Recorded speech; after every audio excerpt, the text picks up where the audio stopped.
So I have a lot of people call me and ask me about solar panels. Is it a good thing? Does it help increase the value of my home if I install solar panels? So here's my opinion on solar panels. Now, keep in mind, we are in St. Louis in the Midwest, and it's not like we're in Hawaii or Florida where we have lots of sunshine all the time. So that kind of plays a role in my opinion. And actually, an agent on my team, Michaela Patterson, a little background. She joined my team when she was 22. She bought her first house when she was 23, and she paid $120,000 for this house and got excited when she talked to a guy about solar panels.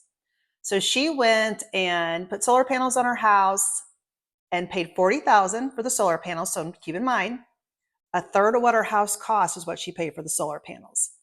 And when we had the big snowstorm in St. Louis the other day, she goes outside and looks. Well, this obviously the panels are covered. Panels are covered, no sunlight, no power, right? No, you're not getting it from the solar panels. Common sense, right? Except for, she wakes up, she's not thinking, and she just, she was aggravated because she's like, well, this is silly. I'm paying this money and I can't use my solar panel. So she does a video on it. The whole point of her video was, keep in mind that in the St. Louis market, that we have our long winter months. We don't have as much daylight. Number two, if your house is heated by gas, so you have a gas furnace or you use a gas stove or a gas hot water heater, you're still paying a gas bill to Ameren. So because you get solar panels does not mean you eliminate that awesome bill from Ameren. So she was trying to do a video to educate people on that, just to make you aware. And I'll tell you what, some of these people on social media that are mean, like down. It's crazy when you hide behind social media. The great thing is, everybody can make a comment. The bad thing is everybody can make a comment and her quote unquote lack of common sense. Keeping in mind, she put these on when she was 23. Most people that are 23 are still living at home with their parents and don't even know how to pay a bill, much less buy a house, invest in solar panels and all of these things. So you got to cut the girl some slack here.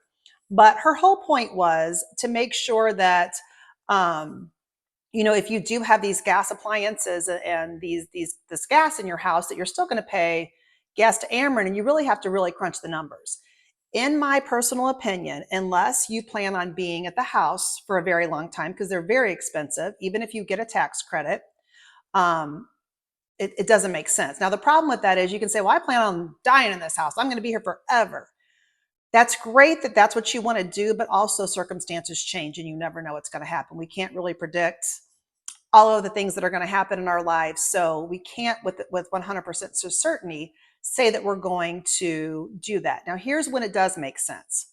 If you are financially sound and you have the money to pay the solar panels off no matter what, then that's okay. Because here's the problem if you don't. You go to sell your house, those solar panels, that loan stays with the house. So whoever buys your house has to consume that loan and that loan payment.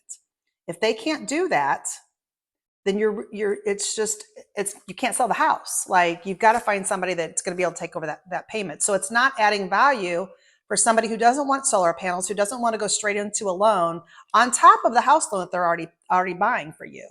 So that was what Michaela was trying to say is, hey, now I've got these solar panels. I put $40,000 in. Now, the smart move on her part was she is going to rent. She plans on when they do move out of the house, she's going to rent it.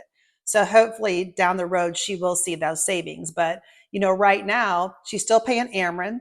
Her Ameren bill was $350 plus the $250 payment for the solar panels this month, which is, her typical payments never go above around $300. So now she's got not only her Ameren bill, but a $250 solar panel loan on top of it. So that was her point.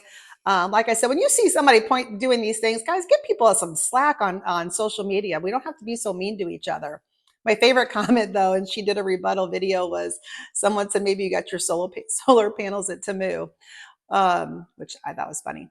But anyway, even if you do get the solar panels and you're in St. Louis and, somebody was like, well, you should have gotten the heater on the solar panels. We don't get enough snow to purchase that extra expense on having the solar panels, heat the snow and ice off. That doesn't make sense either. So My personal opinion, if you're thinking about solar, it only makes sense if you're financially able to pay the loan off if you need to. Obviously, you can make payments, but if you decide that you need to sell your house, that loan needs to be paid off before you go to sell. And as a matter of fact, a post from a colleague of mine, great house. They tried to sell it, but they've got such a high loan on the solar panels that they had to unfortunately take it off the market. So it can negatively impact how you sell your home. So that's just my 2 cents. I'd love to hear your comments, and I would love to hear comments that oppose what I'm saying. Just be nice about it. Thanks and have a great day.